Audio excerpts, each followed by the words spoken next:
Assalamualaikum warahmatullahi wabarakatuh. Ustazah dan teman-teman yang dirahmati Allah, kami dari kelompok 4 yang terdiri dari Alifah Akila Mazaya Arif, Amanatul Afifah, Diliana Desvita Kamila, Almasyafa Salsabela, Dina Fauzia Herfianti, Alhaura Datil Himmah, Ika Nugraheni Cahyaningrum. Kami akan memaparkan tentang gangguan pada sistem pencernaan, penyebab, gejala, dan penanggulangannya.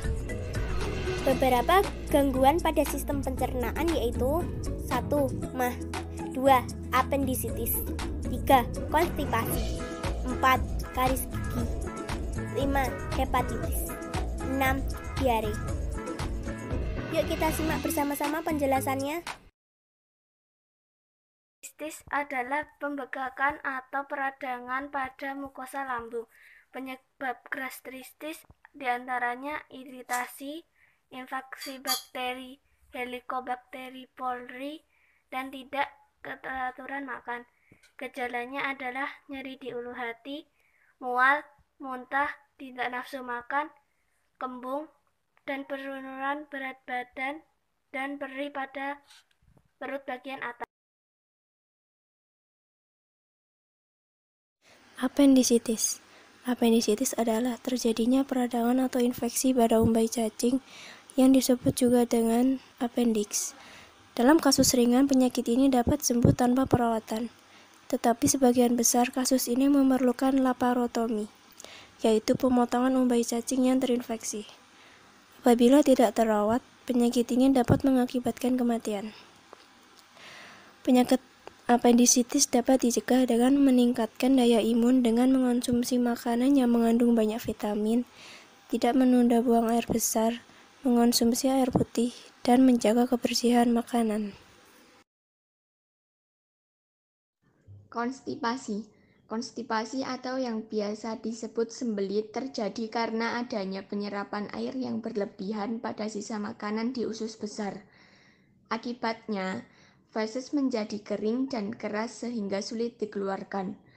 Konstipasi dapat dicegah dengan cara mengonsumsi banyak makanan berserat seperti sayuran dan buah-buahan, tidak menahan buang air besar, mengurangi konsumsi daging, dan minum cukup banyak air.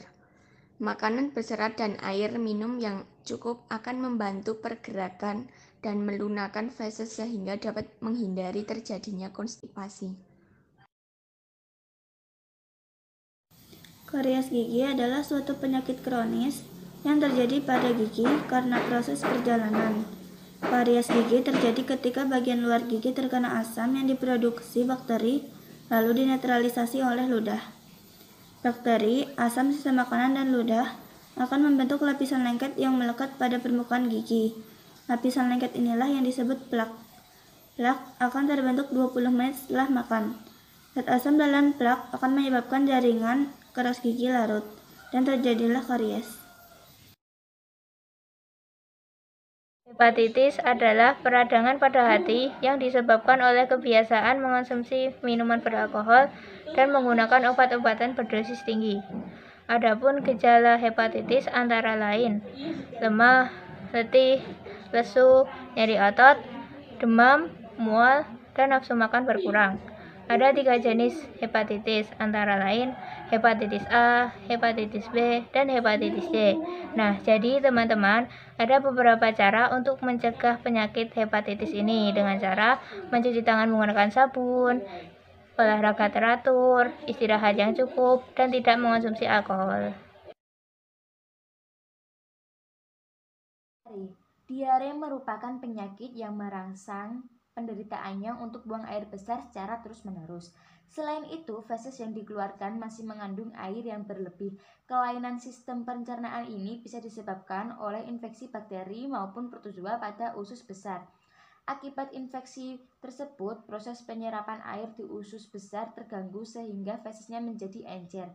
Diare dalam waktu lama dapat mengakibatkan hilangnya air dan garam-garam mineral, sehingga dapat mengakibatkan dehidrasi. Diare dapat dicegah dengan menjaga kebersihan makanan, mencuci tangan sebelum makan, memasak sayuran dan air minum sampai matang, serta menjaga kebersihan lingkungan jika terserang diare. Penanganan yang harus dilakukan yaitu minum oralit untuk menggantikan cairan yang hilang dan minuman obat diare.